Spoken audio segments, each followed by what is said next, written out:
Imaginen un hombre envuelto en misterio, un líder militar que combinó brutalidad, misticismo y una misión casi divina en uno de los rincones más inhóspitos de Asia Central. Esta es la historia de Roman von Ungarn-Sternberg, el varón sanguinario, un personaje tan excéntrico como aterrador que gobernó brevemente Mongolia en una época de caos y revolución. Pero su reinado no fue común, estuvo marcado por el fervor religioso, el derramamiento de sangre y un sueño imposible de restaurar un imperio espiritual en el corazón de las estepas. Roman von Ungarn-Sternberg nació en 1885 en el seno de una familia aristocrática báltico-alemana. Desde joven mostró una inclinación hacia lo oscuro y lo extraordinario. Se decía que despreciaba las comodidades de su clase y que tenía un carácter impredecible, casi salvaje. Pero nada en su infancia podía anticipar el giro que tomaría su vida. Cuando estalló la Primera Guerra Mundial, se alistó en el ejército ruso y comenzó a forjar su reputación como un soldado temerario, alguien que desafiaba la muerte y las normas.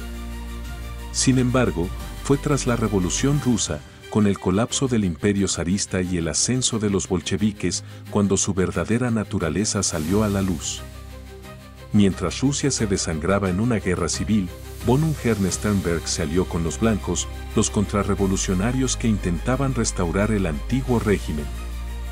Pero a medida que los blancos eran derrotados y el ejército rojo consolidaba su poder, el varón fijó su mirada en un nuevo objetivo, Mongolia. Este territorio, ocupado por las tropas chinas tras la caída del imperio Qing, estaba sumido en el caos. Para von Ungarn-Sternberg, Mongolia representaba más que una tierra de conquista. Era el escenario de su visión mística, su plan de restaurar el poder del Bodh Khan, el líder espiritual mongol, y de crear un imperio espiritual que resistiera al comunismo y al materialismo. En 1920, con un ejército compuesto por cosacos, mongoles y mercenarios asiáticos, von Ungarn-Sternberg cruzó las estepas hacia Mongolia. Su ejército era una fuerza brutal y temida. No solo libraban batallas, también dejaban un rastro de terror donde quiera que pasaban. La campaña culminó en febrero de 1921, cuando el varón lideró la captura de Urga y logró expulsar a las tropas chinas que ocupaban la ciudad. Liberó al Bodh Khan y lo restauró en el trono, convirtiéndose a los ojos de muchos en un salvador. Pero para otros, su llegada marcó el comienzo de un reinado de terror. Von Ungarn-Sternberg no era un líder común. Gobernaba con una mezcla de mano de hierro y fervor espiritual. Creía firmemente que estaba destinado por los dioses a liderar hacia en una cruzada contra el comunismo y a restaurar los valores tradicionales. Según relatos de la época, practicaba rituales budistas y consultaba astrología para tomar decisiones. Pero también era conocido por su crueldad. Sus castigos eran brutales y su paranoia lo llevaba a ejecutar no solo a enemigos, sino a cualquiera que considerara una amenaza, incluso dentro de su círculo cercano. Las calles de Urga se llenaron de rumores y miedo. Bajo su mando, Mongolia se convirtió en un lugar donde la realidad y el misticismo parecían entrelazarse. Von Ungarn-Sternberg veía su lucha como algo más grande que una simple guerra, era una misión divina. Se presentaba a sí mismo como un enviado de los dioses, un protector del budismo y el último bastión contra el caos que, según él, los bolcheviques representaban. Su corte era una mezcla surrealista de soldados, monjes y figuras religiosas, todos orbitando alrededor de este hombre cuyo carisma era tan magnético como inquietante. Sin embargo, su reino no podía durar. Mientras von Ungarn-Sternberg consolidaba su poder en Mongolia, el ejército rojo avanzaba.